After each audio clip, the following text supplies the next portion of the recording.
On est reparti pour une nouvelle vidéo. Nono est avec nous. Salut Nono. Salut Sacha. Bon, très rapidement, le Real qui gagne largement contre Osasuna. Triplé de Vinicius, but de Bellingham, Nono. Le deuxième et le troisième au Ballon d'Or. Vinicius a appris le football à Mbappé. Mbappé qui a été encore transparent aujourd'hui, Nono, contre Osasuna. Et aussi, on va expliquer ce qui s'est passé en équipe de France parce qu'il y a un peu tout et son contraire. Donc au début, on pensait, et tu pensais aussi que très clairement, que c'était lui qui ne voulait plus venir en équipe de France. Après, on nous a expliqué, les pseudo-spécialistes, que en fait, c'est Deschamps qui ne l'a pas pris parce que Deschamps se sent trahi par rapport au dernier rassemblement. Et là, hier soir, de nouvelles révélations en nous expliquant que Mbappé ne veut actuellement plus revenir en équipe de France. Le joueur et sa mère considèrent que la presse française joue un rôle clé dans le désamour croissant des Français à son égard. Alors moi, ce qui me fait rire, Nono, lui et la presse se préoccupent plus du désamour, etc., et des critiques de la presse, plutôt que ses performances catastrophiques depuis le début de saison, qu'on a vu encore cet après-midi où il a été inexistant, Nono. Donc qu'est-ce que ça veut dire? Il cherche quoi, le gars?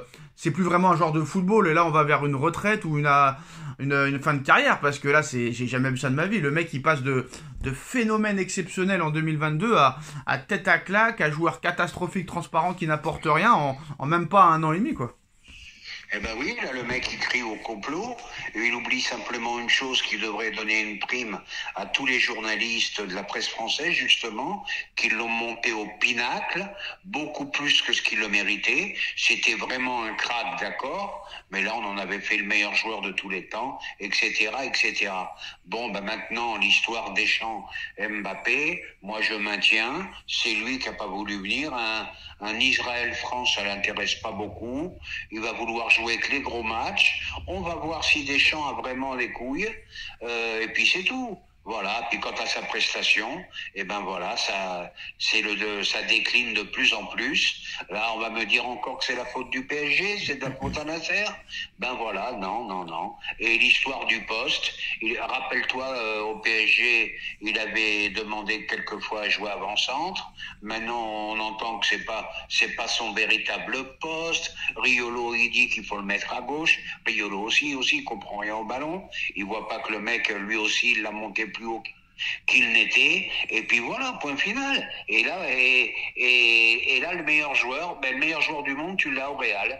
Donc, encore une fois, quel intérêt d'avoir pris Mbappé? Va à Liverpool, va, je sais pas moi, va à City, j'en sais rien, dans la City, il n'aurait pas pu. Guardiola, il demande des efforts quand même aux attaquants.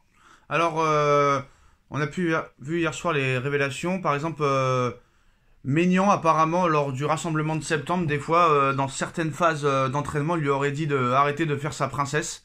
Donc les mots de certains joueurs de l'équipe de France adressés à Mbappé, qui en ont marre des privilèges et des passes droits dont profite le capitaine des Bleus. Depuis 2 ans, plus personne n'a peur de Mbappé lors des oppositions aux entraînements de l'équipe de France ou même en club. Beaucoup expliquent cela par un manque de travail. Il y a quelques années, il n'y a personne qui voulait l'affronter en 1 contre 1 par exemple, alors que là, tout le monde s'en fout. Et très clairement, ils en ont marre de lui. Apparemment, il y a beaucoup de joueurs en équipe de France qui sont lassés et qui attendent avec grande impatience la nomination de Zidane. Et les joueurs français en ont marre du tout Mbappé, genre tu sais, du tout Mbappé mis en place par Deschamps, qui ne voit que par lui. Eh ben Deschamps a fait comme les autres, voilà. Le PSG a fait des folies invraisemblables, à des sommes invraisemblables pour Mbappé. Deschamps a jeté carrément Griezmann, pour le poste de capitaine. Il a mis Mbappé. Là, on va voir ce que va faire Carlo Ancelotti. Mais malgré tout, il a l'air de tenir, lui. Pour lui, Vinicius est le meilleur. Donc, il a l'air de tenir. Pérez n'est pas content. Mon Pérez, il voit que le pognon, lui. Mais il voit pas que son joueur n'est pas si fort que ça. Alors, je sais qu'hier, t'as vu, on t'a envoyé une vidéo de Enrique Mbappé, tu l'as regardé? Oui, je l'ai vu. Voilà, donc t'as pu retenir ce qui s'est passé. Et même Enrique, même on peut critiquer Enrique et tout ça, mais ce qu'il dit sur la vidéo est vrai, en expliquant que quelques années avant, bah, t'étais injouable, t'étais le meilleur, tout ça, mais voilà, t'es fan de Michael Jordan, toi, admettons, mais Jordan, il défendait comme un FDP, hein, Tono, comme on disait, Oui, oui. un fils de pute, alors que toi, tu ne défends pas, tu fais rien, tu bouges pas, le mec, il est complètement subjugué, on dirait qu'il l'écoute même pas dans la vidéo, hein, Nono? On dirait qu'il... Eh ben oui, parce Ouais, que voilà, ouais. ça rejoint ce que je dis. Je m'excuse, je suis un peu prétentieux aujourd'hui. Ça rejoint ce que je dis toujours. Ah, il a fait un triplé, il a fait un doublé. Mais dans le contenu, c'était très très moyen. Très très moyen dans le En contenu. gros, il lui dit, Heureusement qu'il marque en encore. gros, il lui dit, il y a quelques années, t'étais injouable, t'étais le meilleur, t'étais le machin, mais là, t'es presque une merde, il lui dit, en fait. Voilà. Eh ben oui, il en est pas loin, puis je pense que c'est la vérité. Voilà. C'est presque la vérité. Et il a raison. Michael Jordan, meilleur joueur de tous les temps, l'un des plus grands sportifs de tous les temps, ben, il défendait comme un chien. Voilà, un chien. Alors maintenant, qu'est-ce qui va se passer? Est-ce qu'il va... Si un jour il revient, est-ce qu'il va redevenir capitaine? Le mec, faut pas oublier quand même qu'il a dégagé Griezmann pour devenir capitaine. Il a dégagé Neymar, Paredes, Messi, Verratti et compagnie du PSG pour après amener ses copains et partir un an après. C'est quand même, je suis désolé Nono, hein, je vais pas quand même être méchant, mais quand tu vois un peu le caractère, tout ça et tout, ça a l'air quand même de mec d'être une sombre merde, hein, niveau mental. Hein. Oui, c'est un Ouais, gros casse-couille. ouais, ouais. Rappelle-toi d'une interview de Paredes, on lui a demandé de parler de Mbappé, il a dit passez à autre chose, une autre question s'il vous plaît. Alors là, sur Beansport, ils sont en train de dire, Omar Da Fonseca, il en dit, oui, il faut le mettre à gauche, il faut le mettre à gauche, regardez le contrôle orienté au milieu de terrain, course sur 50 mètres, là, 2 joueurs éliminés, il faut le mettre à gauche. Mais à gauche, t'as Vinicius, papa. C'est ça que t'as pas compris. Je suis déçu de la part d'Omar Da Fonseca, parce que maintenant, si on s'extasie parce qu'il a fait une action, alors on parle plus football, hein, ça va. Ça va, il faut parler du contenu du match. Et il a oublié qu'il y avait Vinicius Da Fonseca sur le côté gauche. Ouais, c'est ce que je viens de dire. Et voilà, ils vont le mettre où, Vinicius? Et Nono aussi, je voulais parler de quelque chose, je ne sais plus quoi. Ah oui, oui, bien sûr, oui, comment ne pas parler hier de la débâcle à domicile de l'Olympique de Marseille. Nono, 3-1 face à l'AJ Auxerre. Pour rappel, les 3 derniers matchs au Vélodrome, hein, c'est match nul contre Angers, défaite 3-0 contre Paris et défaite 3-1 contre Auxerre. Et le but de Marseille, c'est sur penalty. Hein, il pouvait jouer 200 ans, il marquait pas. Voilà. Il y a une nouveauté à Marseille, maintenant les spectateurs s'en vont à la mi-temps. Voilà. C'est très très grave. Et maintenant, allez, sans mentir, hein, en 3 semaines, un mois, on est passé de, on a le meilleur coach du monde, on a la meilleure équipe du monde, à on est de la merde. Voilà les Marseillais. Eh ben, c'est ça le problème. De Zerbi hier a dit si c'est moi le problème, je m'en vais, je m'en fous.